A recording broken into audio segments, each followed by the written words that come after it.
चालाक लोमड़ी। एक समय की बात है। एक जंगल में एक लोमड़ी रहा करती थी।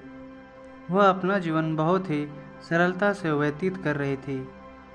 वह मुसीबत पड़ने पर बहुत ही बुद्धि से काम लेती थी। एक दिन वह सुबह सुबह हर रोज की तरह खाने की तलाश में निकल पड़ी, लेकिन बहुत जगह पर घूमने फिरने के बाद उसे कहीं भी खाना नहीं मिल रहा था। पर उसने हिम्मत नहीं हारी और खाना ढूंढती हुई जंगल में आगे बढ़ती चली गई। सुबह का खाना तो उसके नसीब में ही नहीं था और वह थक भी चुकी थी। अब उसने निर्णय लिया कि थोड़ी देर आराम करने के बाद वह खाना ढूंढेगी। लोमड़ी ने आराम किया और दोपहर का खाना ढूंढने के लिए भूखी प्यासी निकल पड़ी। वह जंगल में इधर उधर भटक रही थी, पर अभी भी खाना मिलने की उम्मीद बहुत कम थी। ऊपर से गर्मी भी बहुत लग रही थी, जिसके कारण खाना ढूंढना बहुत मुश्किल था। लेकिन लोमड़ी ने हार न मानी। वह खाना ढूंढने के लिए आगे बढ़ती चली गई। उसने खाना ढूंढने के लिए बहुत मेहनत की, लेकिन खाना मिल ही नहीं रहा था। आखिर उसकी खाना मिलने की उम्मीद खत्म हो गई।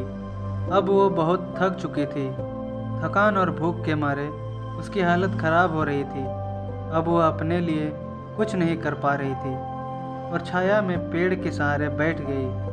अब वो निराश होकर भगवान की ओर देखने लगी कि उसको उसी पेड़ की डाल पर बैठा अपनी चोंच में रोटी लिए एक कौवा दिखा।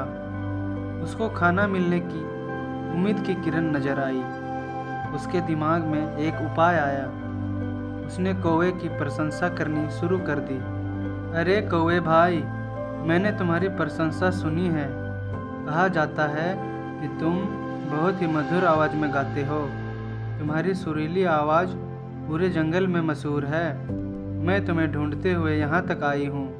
क्या तुम मुझे सुरीली आवाज़ में गीत सुनाओगे? कौवे ने सोचा कि मुझे तो इस बात का कभी पता ही नहीं था कि मेरी आवाज़ इतनी सुरीली है कि पूरे जंगल के प्राणी मेरी प्रशंसा करते हैं। मैं एक बार गा कर देखता हूँ। अब बस क्या था, कौवे ने गाना शुरू किया और रोटी सीधी नीचे गिर गई। अब लोमड़ी ने झट से रोटी उठाई और अपनी चालाक नीति से अपनी भूख मिटाई। दोस्तों, इस कहानी से हमें दो शिक्षाएं मिलती है कि लोमड़ी की तरह हमें कभी भी हिम्मत नहीं हारनी चाहिए और कौवे की तरह